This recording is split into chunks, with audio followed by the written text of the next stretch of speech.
Hello friends, एक बार फिर से आपका स्वागत है मेरी वीडियोस के अंदर।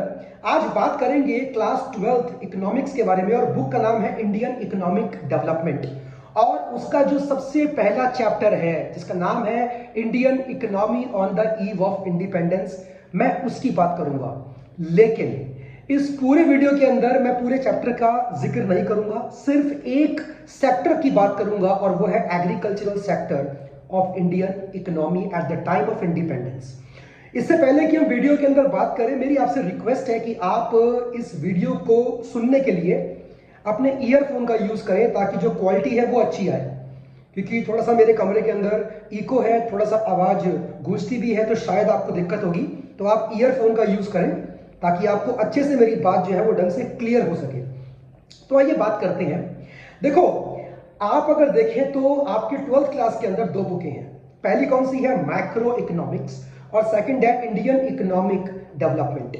मैक्रो के बारे में हम बाद में बात करेंगे, पहले हम बात करेंगे इंडियन इकोनॉमी के बारे में। जो बुक है उसके बारे में हम पहले बात करेंगे। ये जो बुक है इसके अंदर पूरे इंडिया की हिस्ट्री है कि इंडिया इंडिपेंडेंस से पहले क्या था, इंडिया इंडिपेंडेंस के टाइम पे क्या था, इंडिया इंडिपेंडेंस के बाद क्या हुआ, और इंडिया ने अपने आप को ग्रो करने के लिए किस किस तरह की स्ट्रेटेजीज का यूज करा और कैसे इंडिया आज की डेट में यहां तक पहुंच पाया। ये पूरी बुक जो है इसी बात पे बेस्ड है।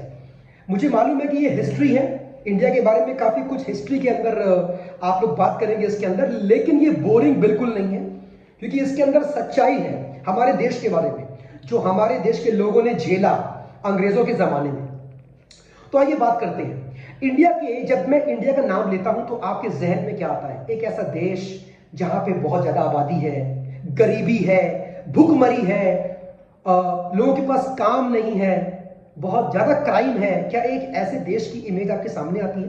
हो सकता है कि आज को देख के आपके मन में शायद ऐसी ही बातें आती हो, लेकिन आपको सुन के ताज्जुब होगा कि इंडिया एक जमाने में दुनिया का सबसे रईस देशों में गिना जाता था। आपने सही सुना कि India was one of the richest country of the world. और मैं आपसे बात कर रहा हूं अंग्रेजों के इंडिया में आने से पहले इंडिया एक वेल्थी कंट्री था।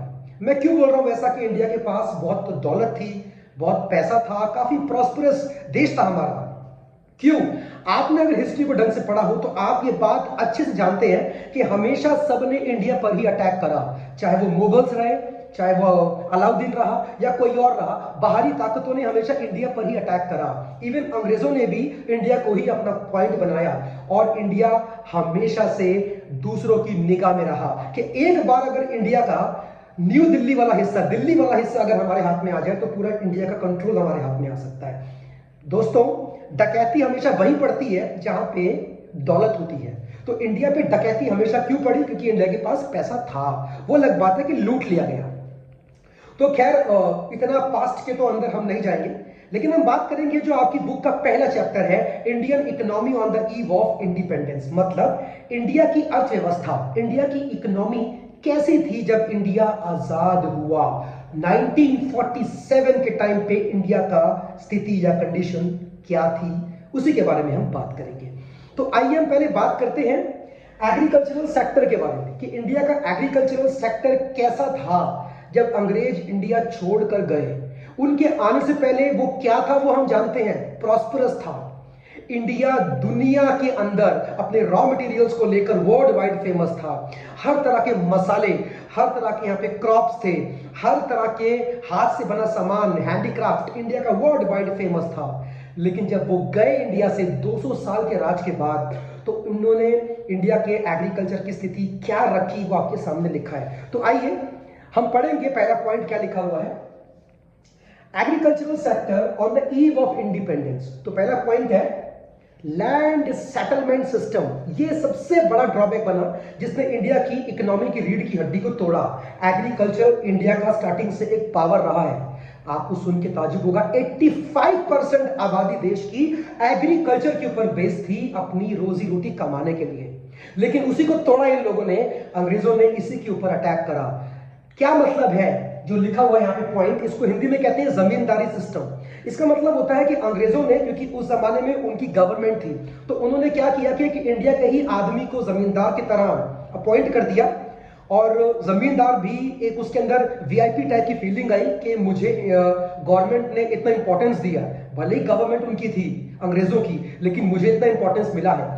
उनका काम खाली एक था कि लैंडलेस लेबरों से अपने जमीन पे काम करवाता, उनको मजदूरी के नाम पे कुछ ना या बहुत कम पैसा मिलता था, और जो भी कमाता जमींदार वो टैक्स के रूप में इंग्लिश गवर्नमेंट के खातों में जमा करवाता था।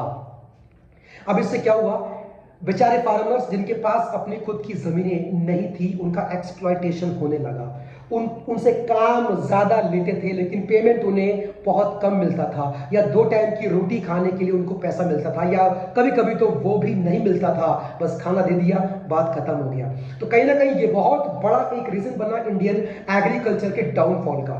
इसके बाद अगर हम देखते हैं तो इसमें जो अगला पॉइंट लिखा हुआ है, आप अगर देखेंगे तो उसमें क्या लिखा हुआ है, कमर्शियलाइजेशन ऑफ एग्रीकल्चर।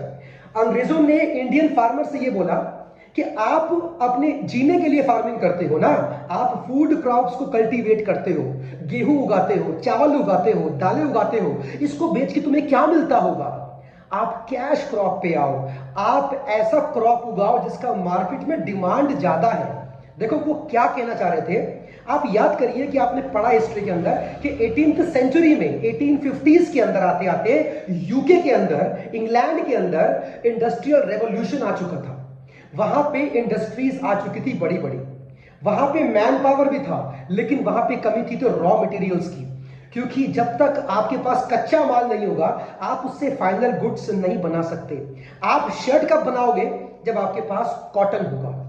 तो कॉटन के लिए उन लोगों ने किसको चूज करा, इंडिया को, क्योंकि इंग्लैंड के अंदर ऐसा मौसम ही नहीं होता है कि वहां पे अलग अलग टाइप के कैश क्रॉप्स को कल्टीवेट किया जा सके, वहां पूरे साल ठंड पड़ती है, लेकिन इंडिया के अंदर हर तरह की मौसम है। और इसी चीज का उन लोगों ने फायदा उठाया, उन्होंने इंडियन फार्मर्स को लालच दिया कि सब्सिस्टेंस फार्मिंग को छोड़ के आप अपनी फार्मिंग को कमर्शियलाइज करिए, इसको बिजनेस के एंगल से देखिए, इसमें बहुत पैसा है, इंसेंटिव भी है। अब देखो यहां पे सबसे इंटरेस्टिंग बात क्या थी, इसमें वो वाले क्रॉप भी आते हैं जो फार्मर्स के खेतों के लिए अच्छे नहीं थे। मैं बात कर रहा हूं इंडिगो, अगर आपने नाम सुना होगा, नील की खेती, ये बड़ा डेंजरस था। और फार्मर्स को पहले से ये बात मालूम थी कि अगर हमने नील की खेती कर दी तो हमारा जो खेत है वो बंजर हो जाएगा अगले 3 से 4 साल के लिए, 5 साल के लिए, क्योंकि इंडिगो के अंदर एक अलग टाइप का केमिकल होता है जिसकी वजह से जो बैक्टीरिया है जो आपकी लैंड को फर्टाइल बनाते हैं वो कहीं ना कहीं आपके मर जाते हैं, जिसकी वजह से आपकी जमीन जो है किसी और अनाज के लिए या किसी और टाइप के क्रॉप के लिए फिट नहीं रहती। उनको मालूम था, लेकिन फिर भी उन्होंने उन्हें फोर्स किया, प्यार से, लाड से, या कैसे भी करके उनको कन्विंस कर लिया कि उन्होंने इंडिगो, आपका जूट, सिल्क, कॉटन, इन सब की खेती करी। इवन ओपियम तक उगाने के लिए बोला गया, अफीम की खेती करने के लिए बोला गया। जरा सोचिए, फार्मर्स बेचारे लालच में आ गए थे क्योंकि गरीबी हमारे देश में इतनी थी, तो उन्होंने क्या किया, उन्होंने उनकी बात मान लिया और कैश क्रॉप पे आ गए। अपनी फार्मिंग को उन लोगों ने कमर्शलाइज किया भी, इंसेंटिव भी उनको मिला, लेकिन इसका बेनिफिट सबको नहीं मिल पाया, सारे फार्मर्स को नहीं मिल पाया, और उनकी जमीनें काफी लंबे टाइम तक बंजर हो गई, क्योंकि इंडिगो तो आप जानते ही हो कि उसकी खेती करने से जमीन का हाल क्या होता है। नतीजा ये हुआ कि इंडिया के ही फार्मर्स भूख से मरने लगे। क्यों? क्योंकि जमीनें बंजर हो चुकी थी, और अब वैसे भी वो कैश क्रॉप की खेती कर रहे थे, वो फूड क्रॉप नहीं उगा रहे थे। तो अब उन्हें वही दाल, चावल, आटा खाने के लिए मार्केट जाके उनको परचेज करना पड़ गया, जिसकी पहले वो खेती किया करते थे। मतलब जिसको वो इतना कल्टीवेट अपने खेतों में करते थे, अब वही चीज उनको मार्केट जाके परचेज करनी पड़ रही थी अपनी फैमिली को रन करने के लिए। भूखमरी छा गई, लोग भूख से मरने लगे। कितने फार्मर्स ने तो अपनी जान ले ली, आत्महत्या कर ली। अंग्रेजों को क्या कोई फर्क पड़ा? नहीं पड़ा, क्योंकि ये देश उनका था ही नहीं, वो तो इसके साथ बिजनेस करने के लिए आए थे। अगला, लो प्रोडक्टिविटी, उत्पादन की जो दर थी वो गिरने लगी, आउटपुट कम होने लगा क्योंकि जमीनें बंजर हो चुकी थी। और सबसे बड़ा बड़ा रीजन आपके सामने लिखा हुआ है, लैक ऑफ इन्वेस्टमेंट्स। जब तक किसी बिजनेस में इन्वेस्टमेंट नहीं होगा वो आपको ज्यादा प्रॉफिट कमा के नहीं दे सकता। तो यही थी सबसे बड़ी कमी कि फार्मर्स के पास 2 वक्त की रोटी खाने के लिए पैसा नहीं था। तो सर वो इन्वेस्टमेंट करने की कहां से सोचते? वो बड़े बड़े ट्रैक्टर्स कहां से लेके आते? वो महंगे महंगे सीड्स कहां से लेके आते? फर्टिलाइजर्स कहां से लेके आते? उनके पास कुछ था ही नहीं करने के लिए। तो उन्होंने अपने लैंड पर भी कोई इन्वेस्टमेंट नहीं किया, और अंग्रेज जो कर सकते थे इन्वेस्टमेंट उन लोगों ने भी नहीं किया, क्योंकि उनको इनडायरेक्टली इंडिया की एग्रीकल्चर से, इंडिया का एग्रीकल्चर उन्हें कमजोर ही करना था, और वो लोग अपने मंसूबों के अंदर कामयाब भी हो गए।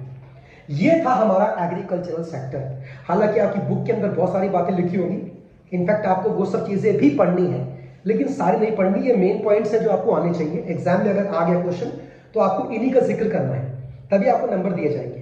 एनीवेज, और जो वीडियोस हमारी आएंगी तो बाकी जो सेक्टर्स के बारे में भी हम बात करेंगे, जैसे कि आपका इंडस्ट्रियल सेक्टर, फॉरेन ट्रेड कैसा रहा इंडिया का at the time of independence, तो वो जैसे जैसे हमारी वीडियोस आएंगी तो हम उसके अंदर जिक्र करेंगे। एनीवेज, आपको इतना टाइम दिया उसके लिए आपका थैंक यू। और अगर आपको वीडियोस अच्छी लगी हैं, आप जो है इसके ऊपर कमेंट करिए, लाइक करिए, और वीडियोस के लिए मुझे सपोर्ट करिए। Thank you and all the best.